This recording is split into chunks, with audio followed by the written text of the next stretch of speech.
Hi, this is my pigeons automaton. I'm going to show you it running, and after that I'll show you how the mechanism works. Following that we'll look at how I made the pigeons and then how I constructed it. And at the end I just have one or two technical tips to show you if you're still around. So thanks for looking in and enjoy the video.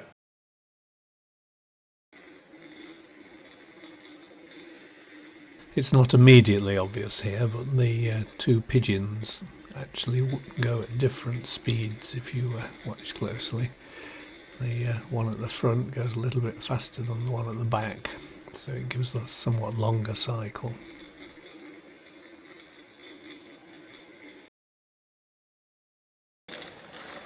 Here you see the gears made from 4mm American cherry wood.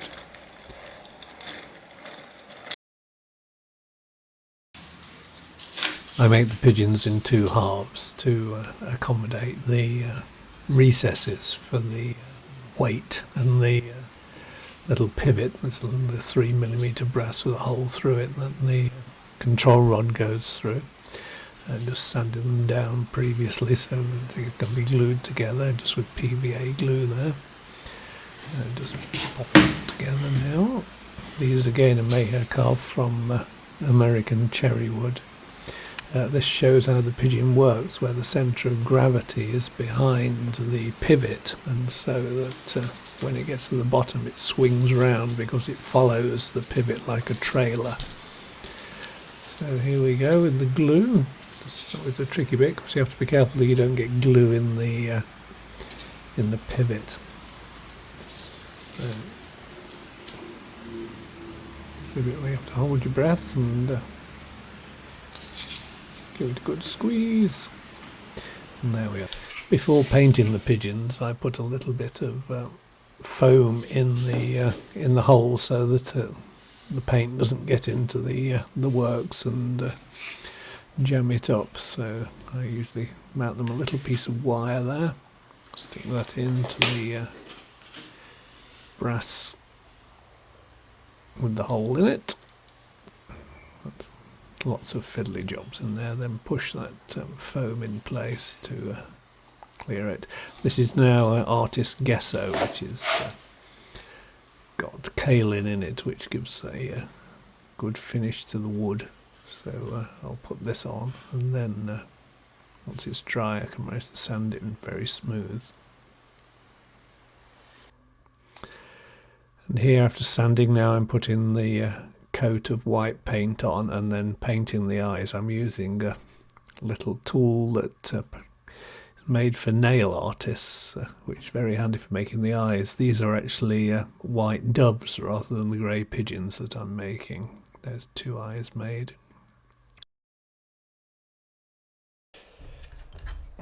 The frame is got a base and then the top. These are both made out of American cherry wood. This is all shaped, sanded, and then the mechanism fits on a piece of birch ply. This is shaped sort of to represent a tree, I suppose,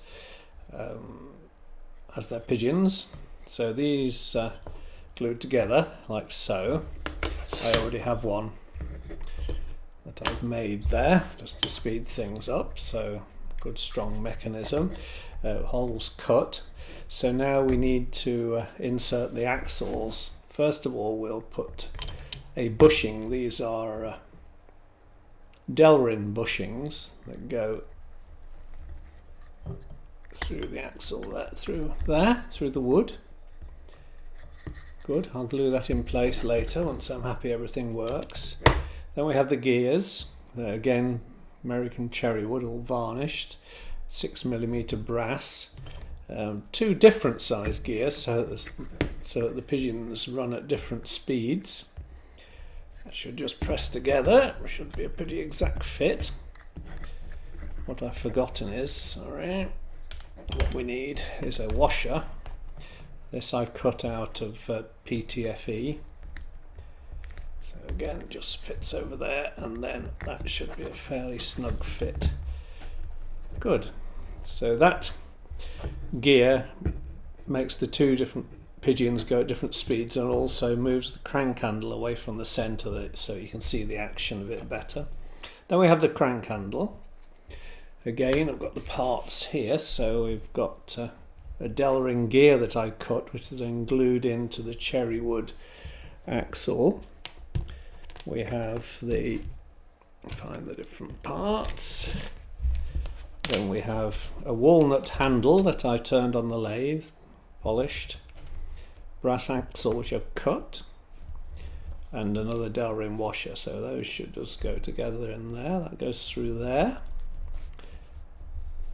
The washer goes on the end, and then that should press in there fairly tightly. It's a little bit too tight, so then I use a reamer. This is a 3mm reamer to get an exact hole there.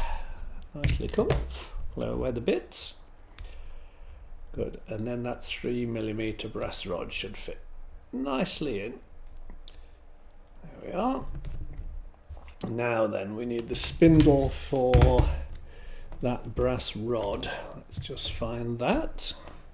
There's the spindle again, 6mm brass, 10mm brass ring glued on the end of it. That fits into the gear, the bushing. And then we have a washer to put on that one as well. Find the little washer. This has just come off the lathe, so it just needs to be trimmed. Try and trim the washer rather than my finger. Good. So right, push that on the end, so there we are. And then that fits in there, but again we need to have a reamer, different size this time of course. This is a 6mm reamer, which goes into supposedly 6mm hole, but the slightest fraction of a millimetre makes all the difference. Again, just clean it up. And that should then press into there, and it does. Just check that that runs. Yep, that's running quite nicely.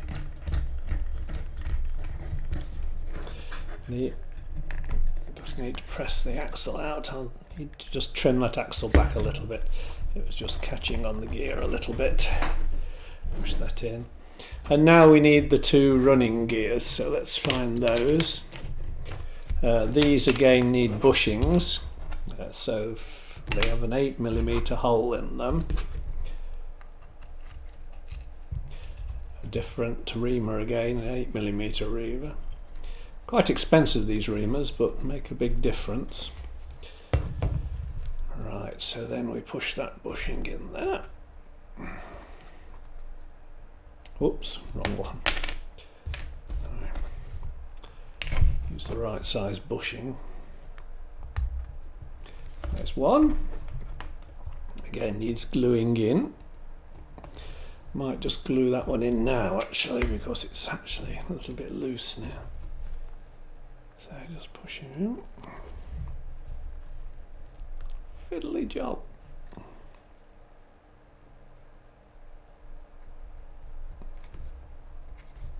A spot of super glue holds that in place. Turn it around, spread it around. Just press it on.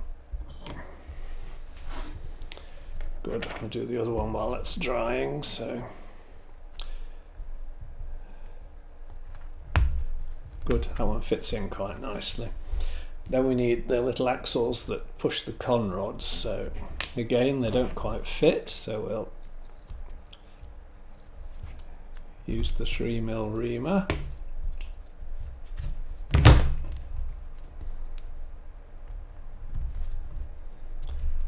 Again, fits in place, glue it later.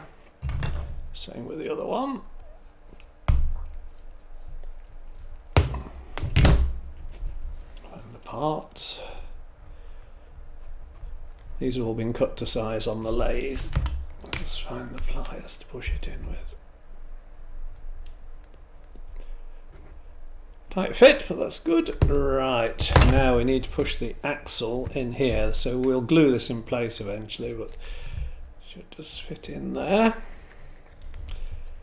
And now we have the two different size gears, so there's one. Push Push the axle flush, and there is the other one.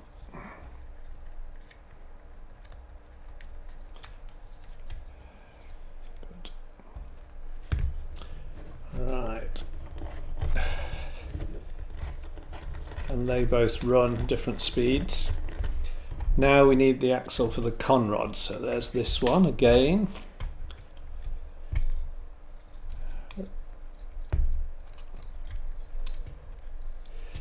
So this makes the hole exactly 3 mils.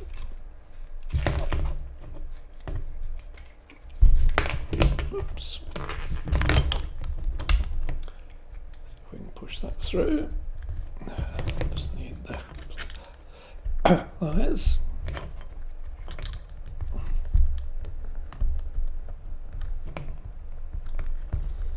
It's on a little bit of an angle, that one, so I just haven't reamed it quite right.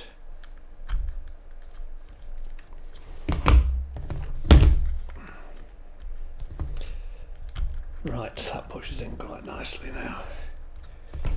Good. Most of my gears have fallen off. Push those back on. And then we have the drive rods for the pigeons. A better one than that one. Good. Already got the brass axle in, brass rod. So that just fits over there and pushes on its axle. Again, I think we need to work on that.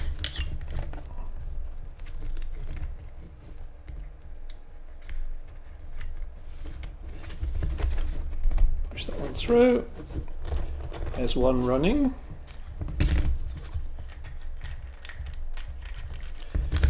And those are holding the gears in place. As you see, they keep falling off, but that'll hold it in place now. So push the other one on. Oops, we need to get the drive shaft on. Right. And it's running backwards quite nicely, backwards and forwards. I'll just turn that one round actually.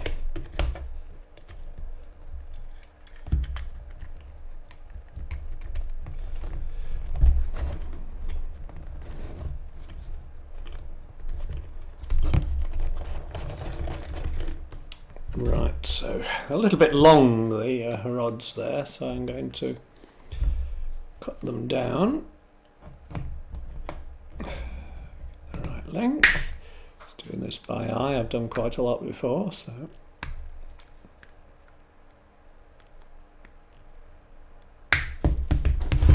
bit sharp on the end now. That's what I usually do, is just get the sander.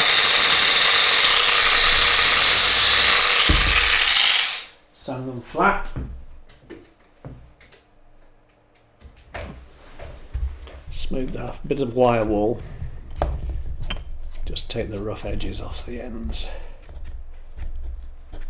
Excellent. Let's move some tools out there. Let's find some pigeons, shall we? So the pigeon's got a little bevel there. Let's put one pigeon on. Put the other pigeon on.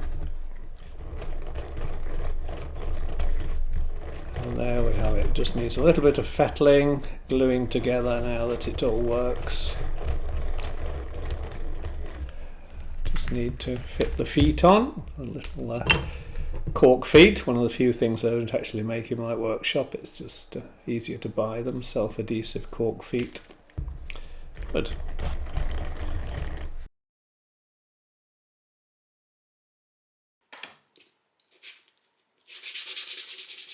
Inscribing them just on a flat piece of I think this is probably 240 grade sandpaper, and then I use a small laser cutter. Well, it's a laser inscriber really. It doesn't cut very well at all, but it's very fast for inscribing. Just a little bit tricky to set it up there because together with the orange glasses that you wear, although you can see the mark here, it's not so easy when you're trying to do it with the orange glasses on. But eventually we get it in the right place. And then it's all controlled from the phone, so just press the button and very quickly it'll print my name and Made in Britain on it.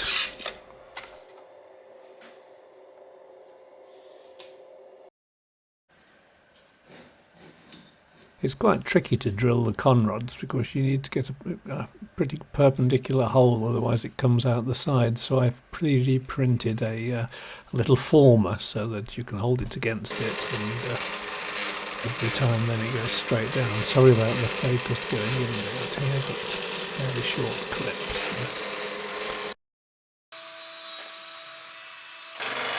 This is a Hegner Fretsaw that I use for cutting out intricate parts.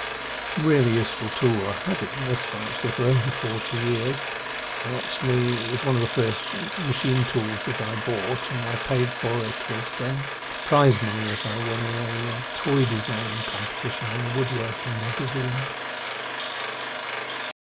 This shows how the pin goes into the underneath of the pigeon in the gimbal, and how the pigeon can be, the position of the pigeon can be changed to make it run differently.